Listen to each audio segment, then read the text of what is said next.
তোমার এই যে আমরা নামাজে হাত উঠায় আল্লাহু আকবার, কান পর্যন্ত লতি পর্যন্ত হাত ওঠে না। তো আমি কাকে বললাম আল্লাহ মহান, আল্লাহ বড়? আমার চেহারাটাই আল্লাহ চেহারা, এটাই আল্লাহু আকবার দেখালাম। এই যে সূরা আল্লাহ চেহারা, এই যে তসবিহ, এই খাড়া যাওয়া, এ মুহাম্মদী মিমের চাঁদোয়া ঢাকা আসমান। সর্বপ্রথম সেই বিশ্ব নিয়ন্তা পরম করুণাময় আল্লাহ রাব্বুল আলামিনের দরবারে বেশুমার শুকরিয়া জানাই, যিনি তার বারগুজিদা পয়গম্বর হুজুরপুর নূর সরকার দো আলম জনাবে মুহাম্মদুর রাসূলুল্লাহ সাল্লাল্লাহু তাআলা আলাইহি ওয়া আলিহি ওয়াসাল্লামের নূরি নুরুন আলা নূর ধারাবাহিক নূরের ধারাবাহিক চ্যানেল বা সিরিয়াল দ্বারা একের পর এক নবীগণকে প্রেরণ করেছেন এবং খতমে নবুয়তের পরে মাওলায়ে কায়নাত শেরে খুদা হযরত আলিউল মুর্তজা কাররামাল্লাহু ওয়াজহাহুল করিম আলাইহিস সালাতু ওয়াস সালামের বেলায়েতের উপরে तमाम नबुवतेर नबुवत इमामत रिसालत खिलाफत के मौजूद रेखे कियामत पर्यन्त ए बेलायतेर धाराबाहिक जे सिलसिला चालिए रेखेछेन कियामत पर्यन्त चलते थाकबे। ए बेलायतेर जे आजकेर मजलिस हच्छे बेलायतेर मजलिस। बेलायत अर्थटा कि आल्लाह पाकेर मालिकाना। আল্লাহ যাহা কিছু আসমান জমিন এবং তার মধ্যস্থিত যাহা কিছু রয়েছে, জাহের বাতেন আউয়াল আখের, সবই কিছুর মালিক আল্লাহ। আর সেই আল্লাহ হলেন এসবের মালিক। আর এই মালিকানা যে সম্পদ, এটাকে বলা হয় বিলায়াত। আর এই বিলায়াতের ইমাম হলেন শেরে খোদা মাওলা আলী আলাইহিস সালাম। সুবহানাল্লাহ।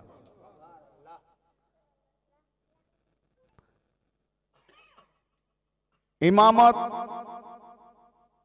সবথেকে বড় ওহদা। হযরত ইব্রাহিম আলাইহিস সালাম থেকে ইমামতের সিলসিলা শুরু। তার আগে যে সব নবীগণ এসেছেন, খেলাফত, নবুয়ত, রিসালাত, তিনটে ওহদা চলছে। কিন্তু ইব্রাহিম আলাইহিস সালামকে দিয়ে তাকে কয়েকটি কালেমার দ্বারা, কয়েকটি আমালিয়াতের দ্বারা, কয়েকটি বিষয় দ্বারা আল্লাহ পাক পরীক্ষা করলেন। আল্লাহ পাক কোরআন পাকে ইরশাদ করেছেন যে ইব্রাহিম, আমি তোমাকে পরীক্ষা করেছিলাম, তুমি পরীক্ষা উত্তীর্ণ হয়েছো, যে কারণে আমি তোমাকে মানুষ জগতের ইমাম বানালাম। সমস্ত ইনসানিয়াতের ইমাম শুরুতে ইব্রাহিম আলাইহিস সালাম। আর এই ইমামতের ধারাবাহিক সিলসিলার উপরে আমার নবীকে ইরশাদ হচ্ছে, ওয়াহাইনা ইলাইকা আনিত্তাবি মিল্লাত ইব্রাহিমা হানিফা। হে নবী, আমরা আপনাকে ওহী করছি, আদেশ করছি, আপনি ইব্রাহিমের মিল্লাতের অনুসরণ করুন। অর্থাৎ ইব্রাহিম যে ইমাম, তার ধারাবাহিক বংশধর হতে যে ইমামত আসবে, সেই ইমামতের অনুসরণ করুন। ওই ইমামত থেকে আবার আপনি আলীকে ইমাম বানাবেন। তাহলে নবী কেউ ইমামতের দিকে অনুসরণ করতে বলা হয়েছে। তামাম নবী আমার নবীর অনুসারী, কিন্তু ইমামত যেখান থেকে চালু হয়েছে, সেই ইমামতের মিল্লাতের উপরে আমার নবীকে বলছে আপনি অনুসরণ করুন ইমামতের। আর সেই ইমামতের আখরি গদরে খুমে যে বেলায়েতের তাজদার করে দিয়ে গেলেন, তাজদার তো আগে থেকেই ছিলেন, ও তো আগে থেকে আছেন, কিন্তু মানুষ জানে না, সৃষ্টি জানেন না।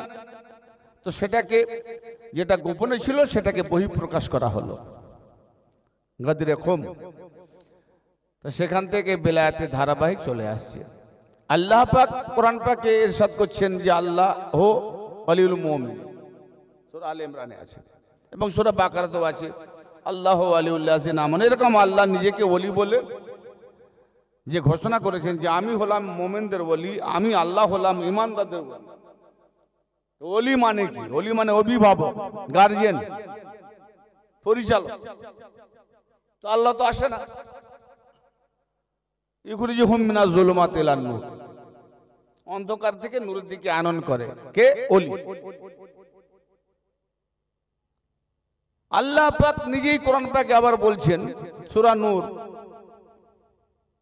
24 নম্বর সূরা 35 নম্বর আয়াত,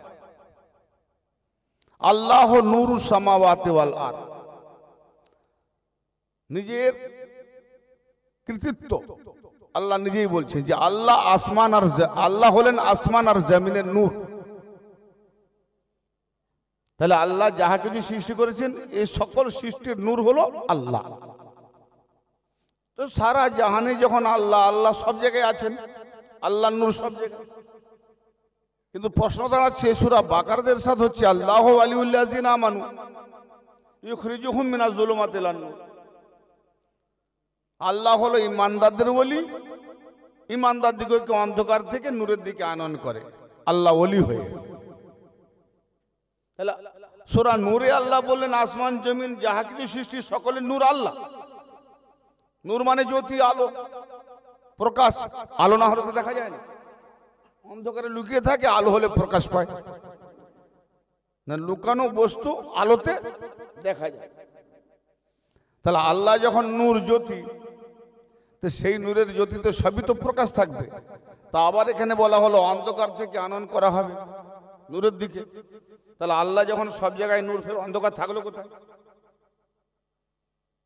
তাহলে অন্ধকার যেখানে সেখানে আল্লাহ নূর নেই কি? তাহলে এই আয়াতের পরিপ্রেক্ষিতে ওই আয়াতের উপরে কি ঈমান আনবো? আল্লাহ নিজেই বলছেন যে আমি আসমান জমিনের নূর। ফের এখানে বলছি সূরা বাকারাতে যে অন্ধকার থেকে নূরের দিকে আনয়ন করে আল্লাহ। তাহলে অন্ধকার আছে, আর আসমান জমিনের নূর যেখানে ওখানে অন্ধকার নেই।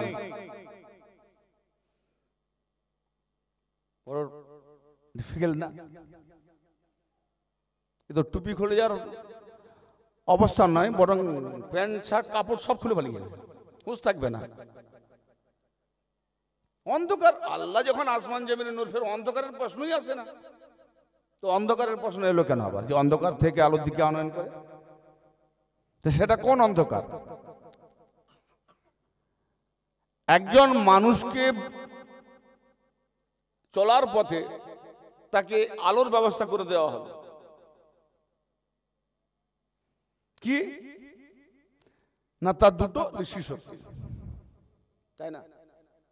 এই দৃষ্টি শক্তির দ্বারাই বাহ্যিক আলোটা কাজ করে। মানে কি, আমার দৃষ্টি শক্তি দেখার জন্য দিয়েছে, কিন্তু এই দৃষ্টি শক্তিটা আল্লাহর দেওয়া থাকলেও অন্ধকারে কাজ করে না।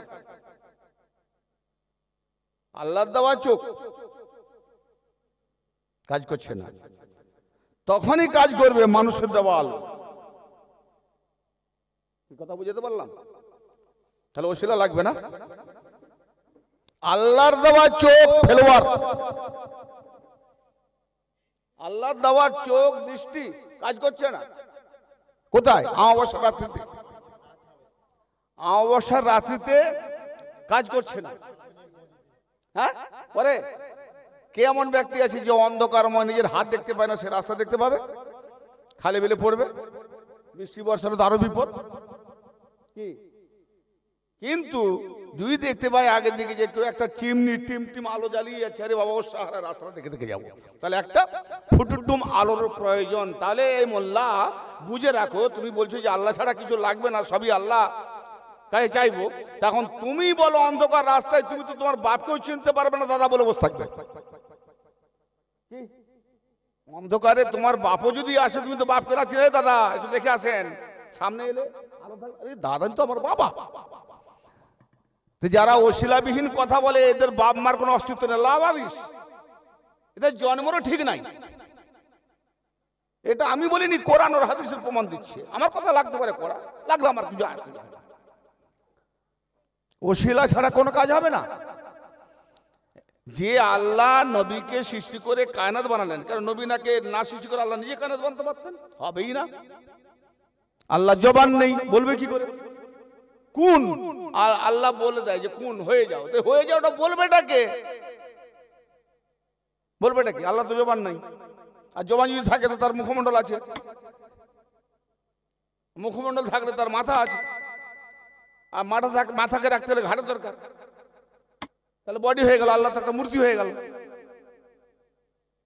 তাহলে আল্লাহকে বলতে গেলে আল্লাহ তার নিজের সুরতে মানুষ বানিয়েছে, সে মানুষ লাগে, সে হলো মুহাম্মাদুর রাসূলুল্লাহ, সে হলো মুহাম্মাদুর রাসূলুল্লাহ। আর মুহাম্মাদুর রাসূলুল্লাহতে আল্লাহ পাক বিরাজ করছেন, তার মানে আল্লাহর নাম হলো আলী। মুহাম্মদ ওজুদুন মুহাম্মদে মওজুদুন আল্লাহ, আলী বাস করছে। তো ও আল্লাহ হলো গায়েবে আলী, তার নিজাম চালাবার জন্য গায়েব আলী তো পারবে না, তো জাহের আলী দরকার, তাই আবু তালেবের বেটা মওলা আলী আলাইহিস সালামকে খুঁজে নিলেন। তো অতএব আলী ছাড়া না নিজাম টিকবে, না আল্লাহর মালিকানা টিকবে। অন্ধকার কোন জায়গায়? আল্লাহ জ্যোতি দিয়েছে, কিন্তু আরেকটা জ্যোতির দরকার। আমরা আল্লাহর বানানো চোখ নিয়ে চললেও আমাদের একটা ফুটুটুম লাইট দরকার রাত্রিতে। তাহলে এটা আমার ওসিলা, আমার চোখকে সাহারা করছে। আমার চোখ দেখবে তখন যখন মানুষের বানানো লাইট ব্যবহার করবে, ঠিক না? যদি অযৌক্তিক হয় আমাকে প্রমাণ করে দাও যে আমি একটা সুই ফেলে দেখবো, অন্ধকারে লাইট অফ করে তুমি খুঁজে দাও, মোল্লার বেটা কত বড় আছো, কি একটা ছুঁই ফেলে দেবো, একটা আংটি ফেলে দেবো, অন্ধকার করে দেবো, অন্ধকারে ফেলে দেবো, খুঁজে দাও। কিন্তু তখনই লাইট জ্বালাতে হবে। দেখো দেখো লাইটটা জ্বালাও, কোথায় আছে লাইট? ওই কনে চলে গেছে। কে দেখালো? বাহ্যিক আলো দেখালো, দুনিয়ার আলো দেখালো, মানুষের বানানো দেখালো। তো তোমার চোখকে কাজে লাগাতে গেলে যখন মানুষের একটা সাহারার দরকার, মানুষের বানানো আলোর দরকার, তো আমার রুহানিয়াতকে আর নাফসানিয়াতকে নূরান্বিত নূর আলা নূর করতে হলে আল্লাহর জ্বালানো মুহাম্মদ আর আলীর বেলায়েতের দরকার নাই কি? তা আজকে আমরা সেই বেলায়েতের মালিকানাতে বসেছি, আমাদের রুহানিয়াতকে উজালা করব, নাফসানিয়াতকে উজালা করব। তো আমি আপনাদের খেদমতে যে আয়াতে কারিমা তেলাওয়াত করেছি সূরা নিসা থেকে, এই জন্য মানুষকে বলছি, আল্লাহ বড় ধমকি দিয়ে কি বলছি আল্লাহ পাক, যে আয়াত কারিমা তেলাওয়াত করেছি, আল্লাহ পাক বলছেন আফালা, সূরা নিসা আয়াত নাম্বার 82, 4 নম্বর সূরা। আফালা ইয়াতাদাব্বারুনাল কোরআন, তবে কি তারা কোরআনকে নিয়ে গওর ফিকির করে না? তাহলে কোরআনকে নিয়ে গওর ফিকির করতে বলেছে। তাহলে যারা যারা কোরআন পড়া জানে, তাহলে কোরআন পড়া অবশ্যই জানতে হবে। আর জানতে গেলে কোরআন পড়া জানার পরে গওর ফিকির করতে হবে, মানে গবেষণা করতে হবে, চিন্তা ফিকির করতে হবে যে আল্লাহর এই উপদেশ বাণীগুলো কি বলতে চাইছে। তাহলে আমাকে গবেষণা করতে গেলে, আমাকে বৈজ্ঞানিক হতে গেলে কোনো একজন বিজ্ঞানের দরকার আছে। একজন ছাত্র বিজ্ঞানের ছাত্র, তাকে বৈজ্ঞানিক হতে গেলে আরেকজন বিশেষজ্ঞ বিজ্ঞানের দরকার আছে। তা আমাকে কোরআন গবেষণা করতে গেলে তাহলে কোরআনের যিনি ওয়ারিস তাকে দরকার আছে। তো যারা কোরআনের ওয়ারিসকে না ধরে, কোরআনের ওয়ারিসের কাছে গোলামি না করে, কোরআনের ওয়ারিসের কাছে নিজেকে সিলিন্ডার না করে যারা নিজে নিজে কোরআন গবেষণা করে, এটা হলো শয়তানের রিসার্চ। কেন শয়তান রিসার্চ করেছে যে আমি আগুন থেকে সৃষ্টি, উপর দিকে ওঠা লোক, আমি তো নিম্নগামী নয়, তো আমি নিম্নগামী মাটিকে কেন সেটা করব? কিন্তু সে এটা ভাবলো না যে আদমকে যে বানানো হলো, বানালো কে? ফেরেশতারা। তো ওই আদমের ছবিটা কে দিল? ফেরেশতারা এমনি বানিয়ে দিল ছবি না পেয়ে। আমি একটা বিল্ডিং হাঁকাবো, ইঞ্জিনিয়ারকে বলবো আমার একটা বিল্ডিং করে দাও, আমি ছবি না দেবো, ডিজাইন না দেবো, সে এমনি করে দেবে? মানবো আমি? তাহলে আমার প্ল্যান সে জানবে যে আপনার কিরকম ডিজাইন দরকার, বলুন কতটা জায়গা কি প্রসেসে বিল্ডিং করতে চান।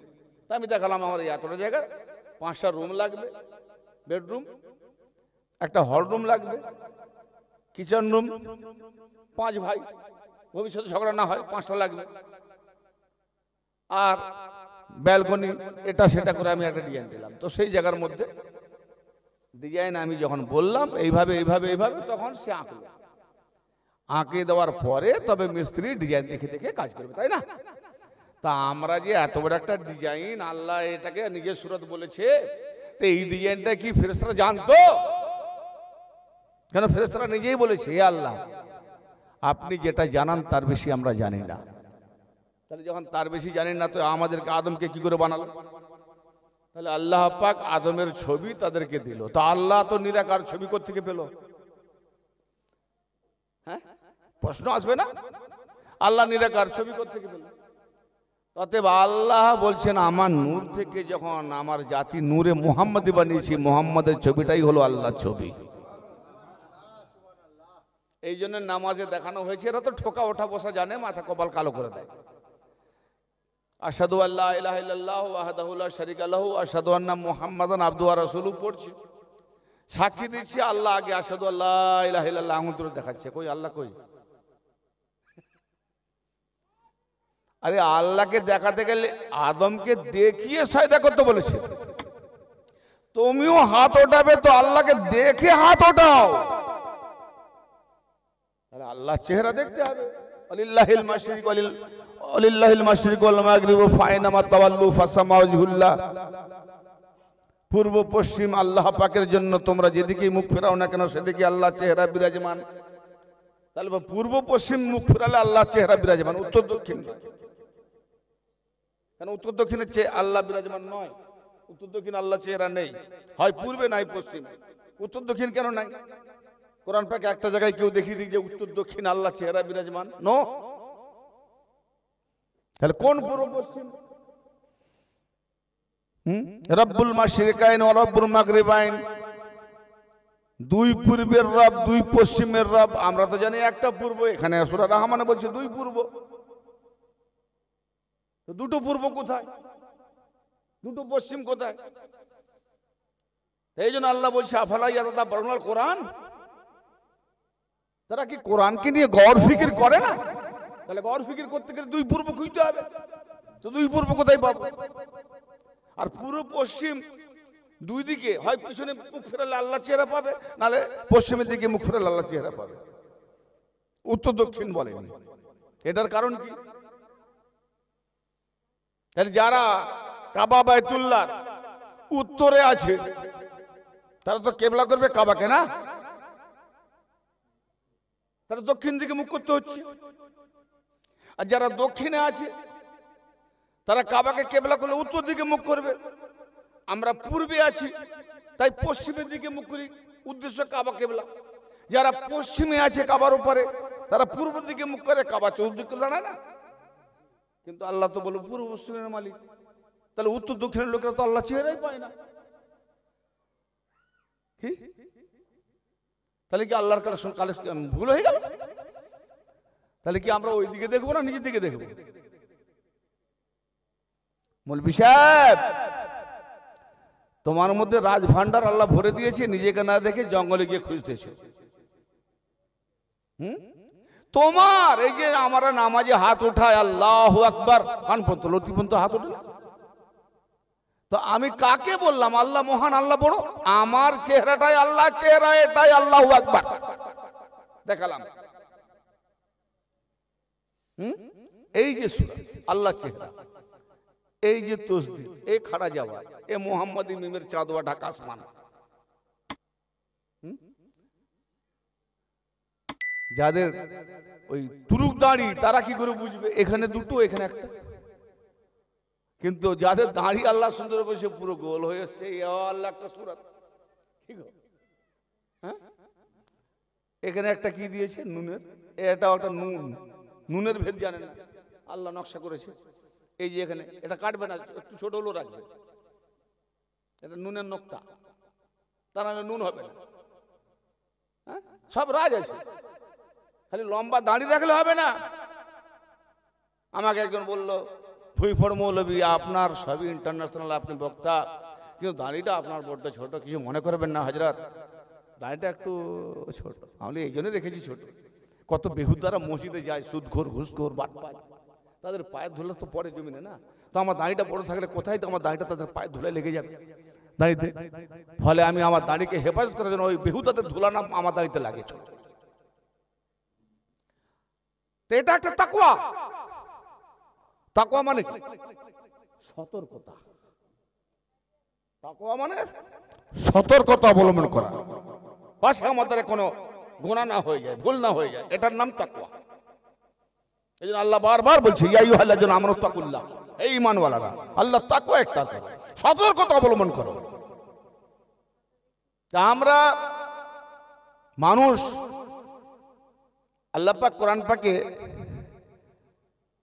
একটা আয়াত বলছি যে সত্যি কথা বলতে আমরা হতবাক হয়ে যেতে হয়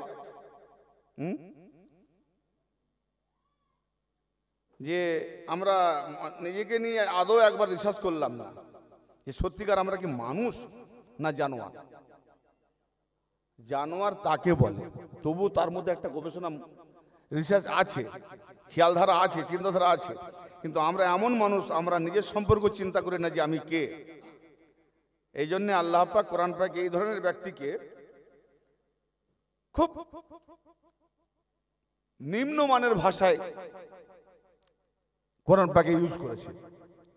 আমি তার প্রমাণটাও দিয়ে দেবো। দেখে নেওয়ার দরকার হচ্ছে কি যে সূরা নাম্বারটা যে বলবো ভুল না হয়, কারণ অনেক বেহুদ্দা মৌলবী আছে একবার সূরা জিন 72 নম্বর সূরা সেটাকে ভুলে বলে দিয়েছি 73 নম্বর। আয়াত ঠিক বলেছি, মানে ঠিক বলেছি, আয়াত নাম্বারও ঠিক বলেছি, সূরা নাম্বার 72 জায়গায় 73, তাতে মনে হয় হাজারেরও বেশি। মানে তার মানে কত মৌলবী তাহলে আমার টপিক দেখে। এবার দেখার মাঝে তারা খোঁজে কোথায় ছেঁদা ফুটো পাওয়া যায়। তো এই একটা ছেঁদা ফুটো পেয়ে গেছে 72 জায়গায় 73, তাতে অনেকে বাজে বাজে গালাগালি কমেন্ট করেছে। তখনই ভাবলাম এই বহুদূরা তাহলে আমার টপিক খুব ভালো করে দেখে, এতদিন পর্যন্ত পাইনি, এই 72 জায়গায় 73 এটা পেয়েছে। দলিল তো ভুল বলিনি, নাম্বারটা ভুল বলেছি। তো সেই তারপর থেকে আমি বলি না, নাম্বারটা যখন বলবো দেখে বলাটা ভালো। দলিল তো মুখস্থ আছে, নাম্বারগুলো একটু এদিক ওদিক হয়ে যেতে পারে। তো এখানে একটা আয়াত দিয়ে বুঝাতে চাইছি বা আমরা রিসার্চ করতে চাইছি যে সত্যিকারের আমরা কি মানুষ না জানোয়ার। আমরা বলতে শুধু আমাদের এই মজলিস থেকে বলছি না, সারা বিশ্বের মানুষকে নিয়ে আমরা বলছি, কারণ আমার মানুষ জাতি। কেউ ভাববে যে না এই এলাকার এই বাগান বাড়িটি শুধু না, সারা বিশ্বের মানুষকে নিয়ে বলছি আমি যে আমরা মানুষ না জানোয়ার। আল্লাহ কি বলছে দেখি, 8 নম্বর সূরা, সূরা নাম্বার 8 আনফাল, সূরার নাম আনফাল, আয়াত নাম্বার 22 মানে 22। এই আয়াত পাকে আল্লাহ পাক কি বলছেন শুনেন, ইন্না শাররাদ দাওয়াব ইনদাল্লাহি সুম্মুল বুকমুল লাযিনা লা ইয়াকিলুন। নিঃসন্দেহে, কোনো সন্দেহ নাই, ইন্না তাহকিক অবশ্যই, কোনো সন্দেহ নাই, শাররাদ দাওয়াব ইনদাল্লাহ, আল্লাহ পাকের কাছে জন্তু জানোয়ার তারা, আল্লাহ পাকের কাছে জন্তু জানোয়ার অর্থাৎ চতুষ্পদ হাইওয়ান পশু তারাই যারা বধির, বোবা, ইয়াকিলুন আল্লাযিনা লা ইয়াকিলুন, এবং যাদের বিবেক বুদ্ধি নাই। মানুষকে আল্লাহ জন্তু জানোয়ার বলল, যে আল্লাহ পাকের কাছে তারাই জন্তু জানোয়ার, মতও বলেনি, ডাইরেক্ট। কাসারাত রব নাও বলে ইন্না শাররাদ দাওয়াব, নিঃসন্দেহে জন্তু জানোয়ার তারাই ইনদাল্লাহ আল্লাহর কাছে, সুম্মুল বুকমুল লাযিনা লা ইয়াকিলুন যারা বধির, বোবা এবং বিবেক বুদ্ধি রাখে না। এটার কি মানে দাঁড়ালো? মহানবী হুজুর আকরাম সাল্লাল্লাহু তাআলা আলাইহি ওয়া সাল্লাম আল্লাহ পাকের পক্ষ হতে যে কোরআন নাজিল হলো, কোরআন দিয়ে গেল যারা, এবং কোরআন দেওয়ার পরে এটাও বলে গেল যে কোরআন কিয়ামত পর্যন্ত থাকবে, এটাই হলো ইসলামের মূল দলিল, দিন দলিল। কিন্তু এই কোরআনকে বিশ্বাস করো, গবেষণা করো, কাকে দিয়ে করবে? তাই আমি কোরআনের ওয়ারিশও দিয়ে গেলাম, ইন্নী তারিকুন ফীকুমুস সাকালাইন কিতাবাল্লাহি ওয়া ইতাতি আহলা বাইতি মা ইন তামাসসাকতুম বিহিমা লান তাদিল্লু বা'দি লাইয়াফতারিকা হাত্তা ইয়ারিদ আলাইয়াল হাউজ। এ হাদিসের তুরুক লাইন পড়ে আছে। আমি তোমাদের মাঝে দুটো গুরুত্বপূর্ণ জিনিস ছেড়ে যাচ্ছি। তার মানে আমি যাবার আগে ওসিয়ত করে দিয়ে যাচ্ছি তোমাদেরকে, এতিম, অসহায়, বেসাহারা ছেড়ে যাচ্ছি না, হারিয়ে যাবে সেরকম ব্যবস্থা করি না, তোমাদের ব্যবস্থা করে দিয়ে যাচ্ছি। কি? যে আমি তোমাদের মাঝে দুটো গুরুত্বপূর্ণ বিষয়, জিনিস ছেড়ে দিয়ে যাচ্ছি। সে দুটো গুরুত্বপূর্ণ কি? সাকালাইন, বরাবর। একটি হলো আল্লাহ পাকের কিতাব, আর একটি হলো আমার ইতরাতে আহলে বাইত। মানে ইতরাত মানে আমার রক্ত সম্পর্ক, বিবি নয়, ইতরাত রক্ত সম্পর্ক। রক্ত সম্পর্ক কে? মৌলা আলী, ফাতেমা, হাসান, হোসেন, ইমাম মেহেদী আলাইহিস সালাম পর্যন্ত ইমামগণ, এবং তাদের ওরস থেকে খাজা, গাওস, ওলি সব আসছে। তো এই দুটো জিনিস ছেড়ে দিয়েছি। তোমরা যদি এই দুটোকে মজবুত করে ধরে রাখতে পারো, তাহলে তোমরা কখনো গুমরাহ হবে না, গুমরাহ করার কারো ক্ষমতাই নাই। এত বড় একটা জিনিস যে গুমরাহ হওয়ার কোনো অবকাশ নেই। যেমন কোরআন বলছে আলিফ লাম মিম যালিকাল কিতাব লা রাইবা ফি। আলিফ লাম মিম, আলিফ লাম মিম ওটা একটা আয়াত। ওকে দেখিয়ে বলছে ওই কিতাবের মধ্যে ওই আলিফ লাম মিমই হলো কিতাব। হ্যাঁ, এই আলিফ মৌলভী সাহেব তো বলে লিখে দিয়েছে আলিফ লাম মিম মানে আল্লাহ জানে। যে বলে আল্লাহ জানে তাকেই তো বলবে জানোয়ারের মতো না। আবে আল্লাহ যদি জানে তো নাজিল করলো কেন? তা আল্লাহকে পাগল বানানো হচ্ছে না? যদি আমি বলি আল্লাহ তুমি যখন জানবে, আমাদের যখন জানার অধিকার নেই বা জানতেই পারবো না, ধার কাছে যেতে পারো, তুমি নাজিল করলে কেন? ঠিক, বাবা তার ছেলেকে এমন একটা সম্পত্তি দিয়ে যাবে, সে সম্পত্তির রক্ষণাবেক্ষণ করতে পারবে না, জানেনি জিনিসটা কি। তো ওরকম সে বাবা কতটা বুড়বক হলে এরকম জিনিসটা দিয়ে যায় ছেলেকে। তাহলে ছেলেকে সেই জিনিস দেবে যে তার সম্পর্কে হেফাজত করতে পারবে, তাই না? তো আল্লাহ পাক যখন আলিফ লাম মিম দিয়েছেন, তাহলে নিঃসন্দেহে আলিফ লাম মিম জাননেওয়ালা তার কোন খালেস বান্দা আছে কি? আর নাহলে দেবে কেন? আমাদের যখন কোনো কাজে লাগবে না। তাহলে কোরআনের মধ্যে এটাও তো একটা আয়াত, এরকম 29টা জায়গায় হরফে মুকাত্তিয়াত 29টা আয়াত আছে। এই হরফে মুকাত্তিয়াত 29টা আয়াতে যে হরফে মুকাত্তিয়াত দিয়েছে 29টা সূরার মধ্যে, শুরুতে যে হরফে মুকাত্তিয়াত দিয়েছে, এর মানে লিখতে গিয়ে লিখেছে আল্লাহ জানে। তা আল্লাহ জানে, কোশ্চেনের উত্তর না দিতে পারে সে ওই কোশ্চেনটাই লিখে দিবে, নাম্বার পাবে। কোশ্চেন, পরীক্ষার কোশ্চেন দিয়েছে, তার উত্তর জানি না, না জানি তো কাগজে শুধু খালি কাগজটা দেবো, লোকে দেখে ছাত্র দেখলে কি বলবে, উনি বোধহয় একটাও লিখে দিই, যা লজ্জাশরমের ব্যাপার। যা কেউ তো আর পড়তে আসবে না, ওই কোশ্চেনগুলোই লিখে দেয়। এই মোল্লা পরীক্ষায় ফেল হয়ে আল্লাহকে বলছে উত্তর যখন দিতে পারেন তো আল্লাহ দিকে ঘুরিয়ে দেয়। কি এই হলো সেই ছাত্র। তো এদের দ্বারা আমরা নাকি ইসলাম নেব, এরা নাকি আমাদেরকে নামাজ শিখাবে, আবার বলে 5 ওয়াক্ত নামাজ ছাড়া কোনো গতি নাই। তোমারই 5 ওয়াক্ত নামাজ খোদার কসম তোমার মুখে লাথি মারবে, জুতো মারবে, এটা আমার 100% চ্যালেঞ্জ। তুমি আর নামাজই জানো না, তুমি শুধু ওঠা বসা ঠোকাটা বলো, সার্কাসের জোকারের মতো নাটকটা করছো, আল্লাহকে দেখাচ্ছ ঢং। আল্লাহ তোমার ওই ঢং দেখবে, দাঁড়ানো, ঝোঁকা, আবার সেটা দিকে হুমড়িকে গিয়ে পড়ে গেলে আল্লাহ দেখবে ওটা। কেন পড়লে, কেন ঝুঁকলে, কেন উঠলে, এর রাজরহস্য নেই। তো আলিফ লাম মিম মানে আজকে আপনাদের কাছে আমি একটু প্রকাশ করব কি, সারা জীবনই চেপে রাখবো তো চেপেই থেকে গেল, কবে আর বলবো, তাই না? তো ওই কিতাব আলিফ লাম মিম, ওই কিতাব, জালিকাল কিতাব, জালিকা মানে ওই কিতাব, ওই কিতাব, লা রাইবা ফি, তার মধ্যে কোনো সন্দেহ নাই। তাহলে আলিফ লাম মিমের মধ্যে সন্দেহ নাই, তো সন্দেহ নাই তো বুঝলাম, কিন্তু আলিফ লামটা তো আগে বুঝি। হ্যাঁ, তো আলিফ লাম মিম মানে কি? আলিফ খালি, লাম তার উপরে একটা মাদ, বড় মাদ, মানে চিরস্থায়ী, এরা ঘটবে না। যেমন আল্লাহ বলছে ওলিরা মরে না, তো এরাও ঘটবে না, মিটবে না, এই লাম মিটবে না, চিরঞ্জীবী।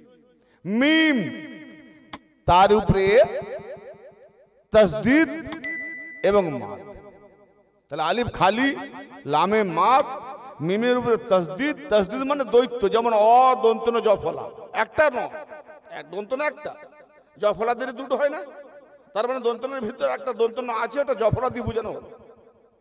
তাহলে এই অন্যটা দিয়ে কি বুঝায়? অপর, অদন্তন জফলা, ও অন্যের লোক, অন্যের ব্যাপারে, অন্যকে বোঝায়, অপরকে বোঝায়। আর একটা অন্য আছে, অদন্তনই দন্তন, এটা মানে কি? আহার, খাদ্য। যে অন্ন খেয়েছো, অন্ন জুটেছে, ভাষা শুনতে একটা জফলা দিয়ে অন্ন, আর একটা ডবল ন দিয়ে অন্ন, অন্ন অন্ন। কিন্তু যখন তাকে মিনিং করতে যাব,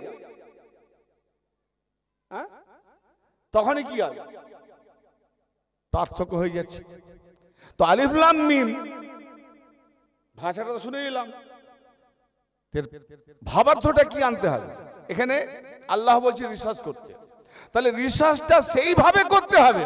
নবী পাক বলছে আমি কিতাব দিয়ে যাচ্ছি এবং আমার আহলে বাইত দিয়ে যাচ্ছি। তাহলে কিতাবকে যখনই তুমি রিসার্চ করবে, নিজের তরফ থেকে করতে যেও না, রিসার্চটা যেন আহলে বাইত পর্যন্ত পৌঁছায়। তোমার গবেষণাটা যেন আহলে বাইত পর্যন্ত সেটিং হয়। আর যদি তোমার রিসার্চ আহলে বাইত রইল একদিকে আর তোমার রিসার্চ যাচ্ছে অন্যদিকে, তাহলে তুমি জন্তু জানোয়ার। আল্লাহ বলছে ওরাই আল্লাহর কাছে জানোয়ার। এরা সত্যকে নেবে না, শুনলেও শুনবে না, কান বধির মানে কি? এরা শুনতে পায় না। আচ্ছা বলুন তো, আজকে যে শুনতে পায় না আর যে বলতে পারে না আর যাদের বিবেক বুদ্ধি কম, এরা জানোয়ার আমরা বলবো? তাহলে যে দুপায়া মানুষ, এই জানোয়ার এদিকে আয়, কি বললে? আবে আল্লাহ কোরআনে বলছে, আমি বলছি নাকি? তোর বুদ্ধি কম, তোর বুদ্ধি কম, তুই হক কথা শুনিস না, তুই হক কথা বলতে পারিস না, সবসময় আজে বাজে কথা বলিস, ওই জন্য তোকে আল্লাহ জানোয়ার বলেছে। তো আমি কি বলেছি? তার পায়ের জুতাটা উঠবে কোথায় জানা আছে? ওইদিকে সে ওস্তাদ, তুমি আমাকে জানোয়ার বললে, কিন্তু আল্লাহ বলেছে না, কিছু করতে পারেনি, খুঁজে পেলে তো মেরে দিত। আল্লাহকে খুঁজে পেলে মেরেই দিত তাকে নাকি? আল্লাহ বলছে ওরাই হলো আল্লাহ পাকের কাছে জানোয়ার, যাদের কান থেকে শুনেও শোনে না, মুখ আছে হক কথা বলার, বলেও আলেমরা জানে না হক কথা বলে না। কেন? এই জন্য বলে না, ইমামতি থাকবে না, যার নাই কোনো গতি, দায়িত্ব করে ইমামতি, হক কথা বললে মরিদ রাখবে না। এই মুখ বধির হয়ে গেছে, এরা জানোয়ার। তো ওই জানোয়ারের পিছনে কি নামাজ হবে? তেতো লাগছে, যে হক কথা বলতে জানে না তার পিছনে নামাজ হয় না, হবে না। আর বিবেক বুদ্ধি কম, তার মানে আল্লাহ পাক বলছেন যে তুমি কোরআনকে, কিতাবকে রিসার্চ করবে। কি রিসার্চ করবে? সূরা ওয়াকিয়া আল্লাহ পাকের ইরশাদ করেছেন, ইন্নাহু লাকুরআনুন কারীম, নিঃসন্দেহে কোরআন করিম মানে বড় সম্মানীয়, আর সে করিম, আর সে আজিম, আর সে মাজিদ। তো কোরআনও তার করিম, কোরআনও মাজিদ। কোরআন মাজিদ বলি না, বড় সম্মানীয়, বড় বুজুর্গওয়ালা। ইন্নাহু নিঃসন্দেহ লা কুরআনুন কারীম, অবশ্যই কোরআন সম্মানীয়। হ্যাঁ, ফি কিতাবিম মাকনুন, ওই সম্মানীয় কোরআনটা কিতাবের মধ্যে লুকায়িত রয়েছে। জোরে বলেন সুবহানাল্লাহ। সম্মানীয় কোরআন, কাগজের কোরআন নয়। যদি এ সম্মানীয় হতো তাহলে আজ কে যে লাথি মারে, পুড়িয়ে দেয়, ফেলে দেয়, তাহলে আল্লাহ নিশ্চয় তারপরে গজব করতো। গজব দিয়েছে? না না না না, তুমি মোল্লা মুখস্থ করেছে লিখে দিয়েছি, এটা নয়, এটা কোরআনের জাবদা। কোন মন্ত্রীর বিরুদ্ধে আন্দোলন করতে গিয়ে তার ছবিকে জ্বালিয়ে দেওয়া মানে সে মন্ত্রী পুড়ে মরে না। যেন ও হাজার ছবি পুড়াক না, আমার আসে যায় না। আমি নাম ধরছি না, আমরা মন্ত্রীদের বিরুদ্ধে, এমএলএদের বিরুদ্ধে, এমপিদের বিরুদ্ধে আন্দোলন করি না। এই তার ছবি টবি নিয়ে গিয়ে পুতলা বানিয়ে আগুনে জ্বালিয়ে জুতো মারতেছে, লাথি মারতেছে, কি করে? করে না? তো সে তো ছবিটা মন্ত্রী দেখছে, যদিও একটু লাগছে আত্মসম্মানে ঘা, কিন্তু তাতে কি তার কোনো শরীরের ক্ষতি হয়েছে না কি হয়েছে? তো ঠিক সেই রকম আল্লাহ বলছে এই কোরআনকে জ্বালিয়ে দিয়ে, পুড়িয়ে দিয়ে, ছিঁড়ে দিয়ে, নষ্ট করে কোনো আসে যায় না। আসল কোরআন যে আমি আল্লাহ হেফাজতে রেখেছি তাকে কেউ পুরাতে পারবে না। সে কোরআন কোনটা? ইন্নাহু লাকুরআনুন কারীম, নিঃসন্দেহে কোরআন সম্মানীয়। কিন্তু সম্মানীয় কোরআন ফি কিতাবিম মাকনুন, মাকনুন মানে লুকায়িত, চুপিয়ে রাখা হয়েছে কিতাবের মধ্যে। হীরা জওহর সোনা দানা কি এলোমেলো করে দোকান রাখি নাকি?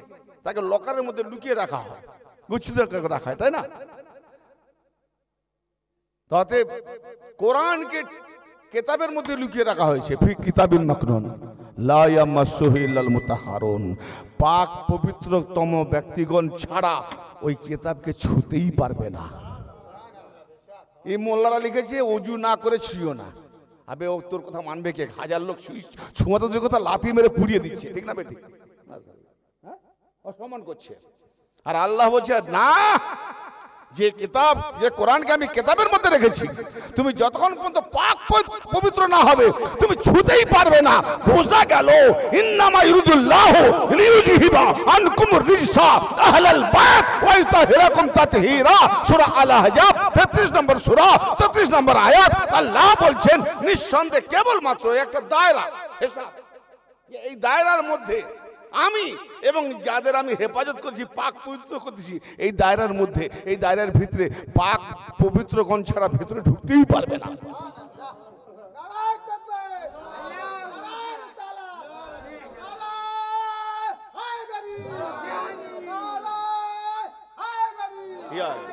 তো এই আয়াত নাজিল হলো কখন? আম্মা আয়েশা রাদিয়াল্লাহু তাআলা আনহা থেকে নিয়ে জাবের বিভিন্ন মশহুর সম্মানীয় সাহাবাগণ রওয়ায়াত করেছেন অনেক হাদিস। তিরমিজি, মুসলিম, বুখারী বাদ, বুখারী এত থেকে আনে না, কিন্তু বাকি মুসলিম থেকে পুরো সমস্ত হাদিস, কয়েকশো হাদিসের মধ্যে ইসনাদ সহি সহকারে আম্মা আয়েশা রাদিয়াল্লাহু তাআলা আনহা রওয়ায়াত করছেন যে নবী মুস্তাফা সাল্লাল্লাহু তাআলা আলাইহি ওয়া আলিহি ওয়াসাল্লাম একটা কালো রুমি চাদর, নকশাওয়ালা কালো রুমি চাদর মুবারক ওজুদে উড়ে তশরিফ নিয়ে যাচ্ছেন। রাওয়াত কি পাওয়া যাচ্ছে উম্মে সালমা রাদিয়াল্লাহু তাআলা আনহার বাড়ি। সেখানে গেলেন তো এমন সময় হযরত খাতুনে জান্নাত এলেন। মহানবী তাকে চাদরের মধ্যে প্রবেশ করিয়ে নিলেন। হাসান হোসেন এলেন, তার দুজনকেও চাদরের মধ্যে প্রবেশ করিয়ে নিলেন, ঢুকিয়ে নিলেন। পিছনে আলী ছিলেন, আলী এসো, তাকেও ঢুকিয়ে নিলেন। চাদরের মধ্যে চারজন ঢুকলো, প্লাস নবী, কজন হলো? আর আরেকজন বলনেওয়ালা আল্লাহ। ইন্নামা, এই ইন্নামা, ইন্নামা মানে একটা দায়রা, কেবল মাত্র, যেমন লা ইলাহা ইল্লাল্লাহ, আল্লাহ নেই, কেবল মাত্র এক আল্লাহ ছাড়া। তার মানে এক আল্লাহর একটা দায়রিয়া, সেখানে দুটো আল্লাহ নেই। ঠিক ইন্নামা একটা দায়রিয়া করেছে, ইন্নামা কালমায় হেসার বলা হয়, একটা বাউন্ডারি, প্লেয়াররা খেলবে, আর ফাউল ঠিক বেঠিক দেখার জন্য রেফারি, লাইসম্যান যে থাকবে সে সাইডে থাকবে, আউট, মাঠে নয়।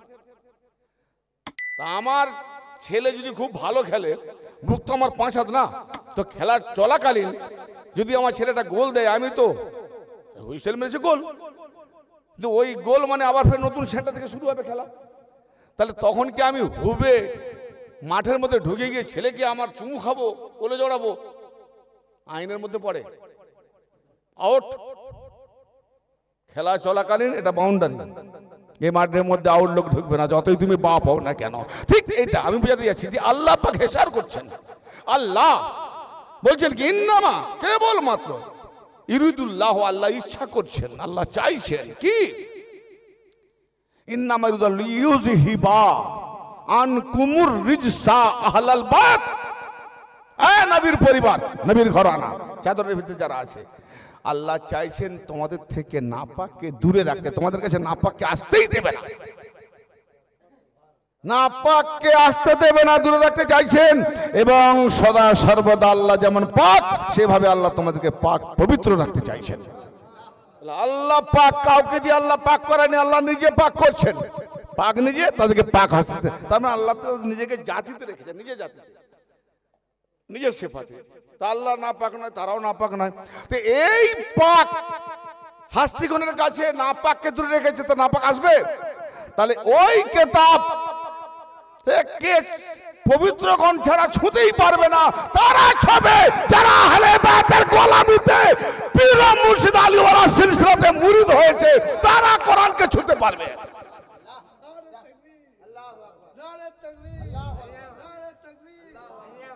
তাহলে উজু কোনটা হলো?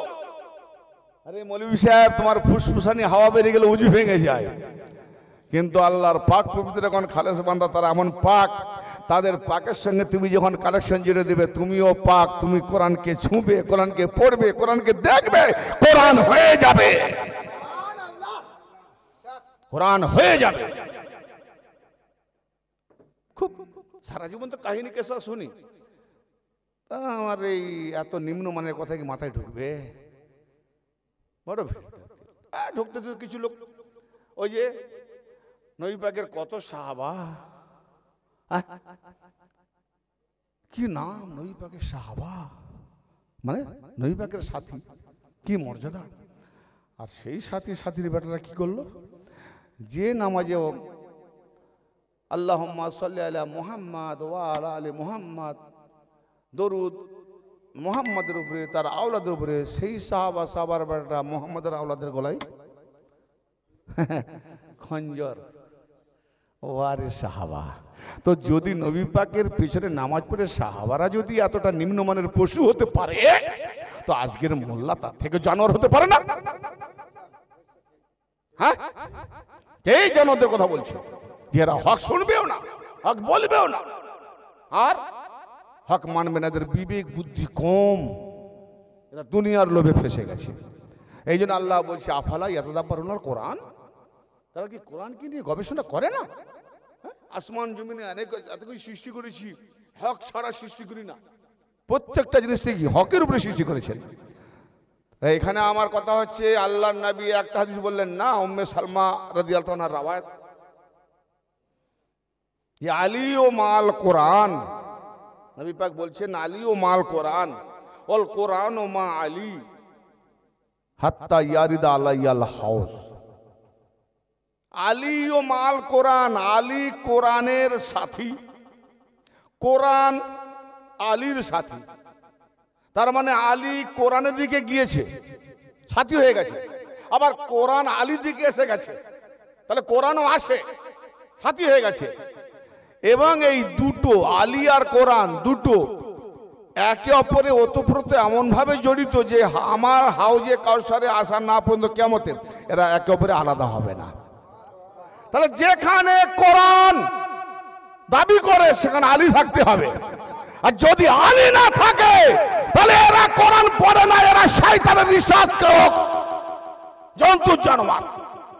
কোরআন বলছে, আমি বলছি কাউকে আমার জন্তু জানোয়ার বলার অধিকার নেই। হ্যাঁ, এবারে বলেন এ মানেটা কি বোঝা গেল? যে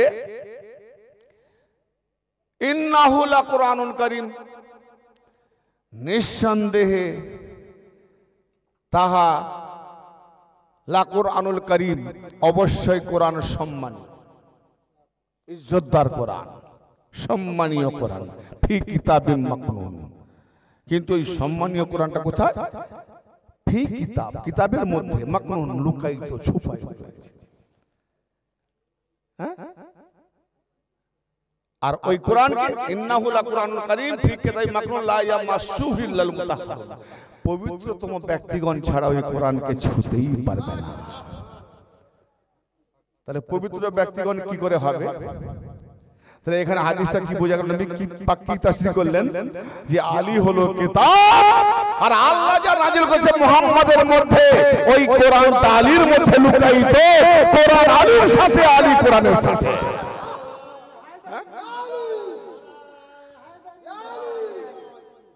তাহলে কোরআনের তাফসীর নবী করে গেলেন না, কিন্তু বুদ্ধুরা ওই যে আকল বিবেক নাই, বুঝে নাই, এরা পশু জানোয়ার না, কি করে বুঝবে?